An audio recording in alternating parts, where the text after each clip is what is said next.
why our nation is beautiful, why I love our country. My name is Bill Brown. I'm an attorney, but before I was a lawyer, I was a United States Navy SEAL.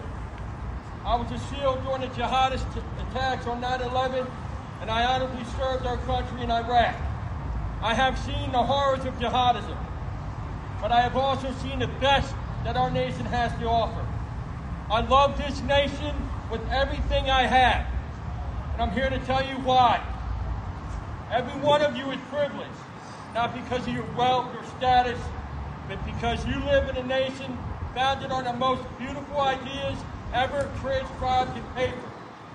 In 1776, our founders, though many were severely flawed, declared, "We hold these truths to be self-evident, that all men are created equal, that all are endowed with their Creator with certain inalienable rights, that among these are life, liberty, and the pursuit of happiness." And our Constitution opens up with the fourth, a more perfect union, not a perfect one, but a nation brave enough to keep striving for them.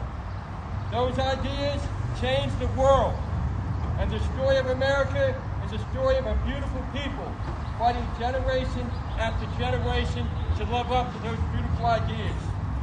We are the only nation in the history of the world to have war upon itself to end slavery. Over 360,000 Union soldiers died to end slavery. The 13th, 14th, and 15th Amendments wrote freedom and equality into our supreme law. A century later, Rosa Parks, John Lewis, and Dr. Martin Luther King finished that job. Dr. King stood at the Lincoln Memorial and declared, "I have a dream that one day this nation will rise up and live out to the true meaning of its creed." He held America accountable for our own words because he, like me, loved our country and believed enough to give his life for it. I want to talk about the beautiful women like Susan B. Anthony and Alice Paul, who fought for decades until the 19th Amendment guaranteed women the right to vote. All right, I want to talk about gay and lesbian Americans, Harvey Milk, Bayard Rustin. They demanded the 14th Amendment's promise of equal protection belonged to them. And America has answered. This is what makes us beautiful. We widen the scope of freedom. We have kept the promise. When the world was consumed by another hatred ideology, Nazism, this nation crossed the ocean to conquer. We didn't conquer, but we liberated. We rebuilt our enemies through the Marshall Plan, turned them into democracies. I'm a Navy SEAL. I know the cost of horror and war. I've lived it. But I also know the innovation born from America's freedom. Let's talk about Steve Jobs. He built Apple in his garage. And you know what he said?